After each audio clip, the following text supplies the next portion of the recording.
आज शिव महापुराण जी की कथा के क्रम में आज शिव महापुराण के युद्ध खंड का 37वां अध्याय। इस अध्याय का नाम है कार्तिकेय आदि वीरों का शंखचूर्ण से युद्ध।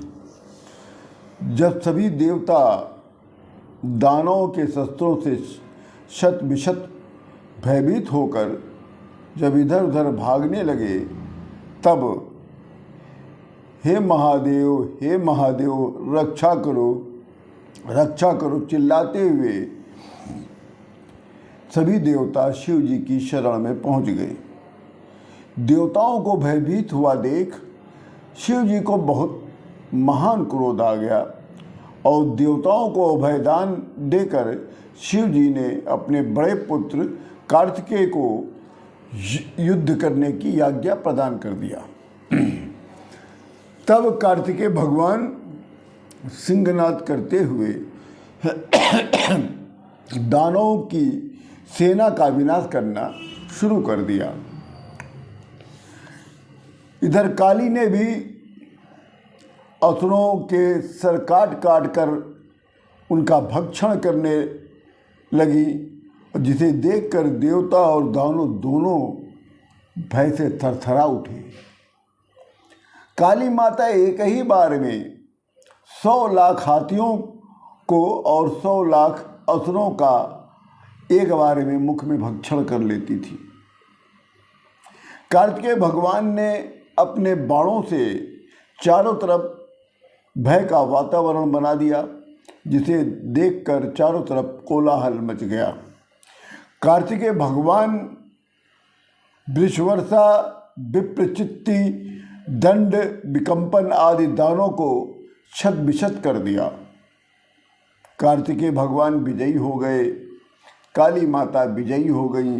देवगणों ने प्रसन्नता के साथ दुंदुभी और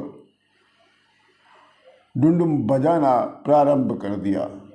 तब शंखचूर्ण को क्रोध आ गया और वो क्रोधित होकर युद्ध मैदान में आ गया और आते ही उसने अपने बाणों से वर्षा करना प्रारंभ कर दिया, जिससे चारों ओर अंधेरे का वातावरण हो गया। उसके सामने कोई ठहर नहीं पा रहा था। मतलब उसके सामने यहाँ तक नंदी तक भी लोग भाग गए युद्ध में, मगर केवल कार्तिकेय भगवान डटे रहे। जब शंखचूर्ण कार्तिकेय से युद्ध करने आया, तब शंखचूर्ण के आते ही युद्ध भूमि में चारों ओर एक अंधेरा का वातावरण हो गया। शंखचूर्ण को देखते ही देवता लोग भय के मारे भागने लगे और कार्तिकेय भगवान वहीं पर अपना धनुष बाण लिए डटे रहे।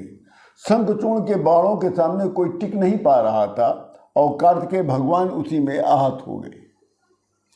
शंखचूर्ण ने अपनी माया का विस्तार कर दिया और इस माया को न शिवगण समझ पाए, न कोई देवता जान सका। सभी असमर्थ हो गए। शंखचूर्ण एक बाण में कार्तिकेय भगवान के धनुष को काट दिया, उनके सारथी को नष्ट कर दिया, उनका रथ भी नष्ट कर दिया। कार्तिकेय भगवान का जो मयूर था उसको भी जर्जर कर दिया।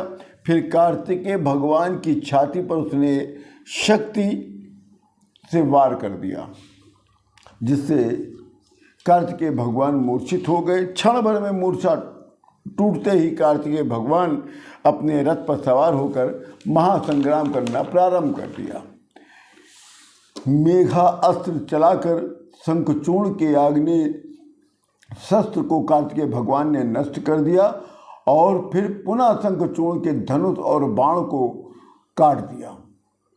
कार्तिकेय भगवान भयंकर सिंहनाद करना प्रारंभ कर दिए और शंखचूर्ण ने तभी कार्तिकेय भगवान की छाती पर एक शक्ति से वार कर दिया, जिससे कार्तिकेय भगवान पृथ्वी पर गिर पड़े।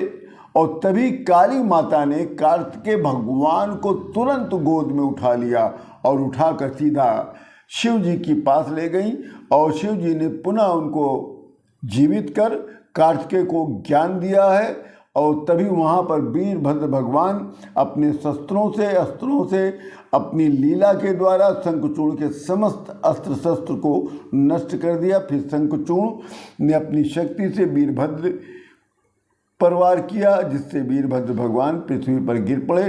तब तक कार्तिकेय भगवान युद्ध भूमि में पहुंच चुके थे। इसी के साथ ये शिव महापुराण जी के युद्ध खंड का ये 37वां अध्याय पूर्ण होता है। आप सभी लोगों को राम राम।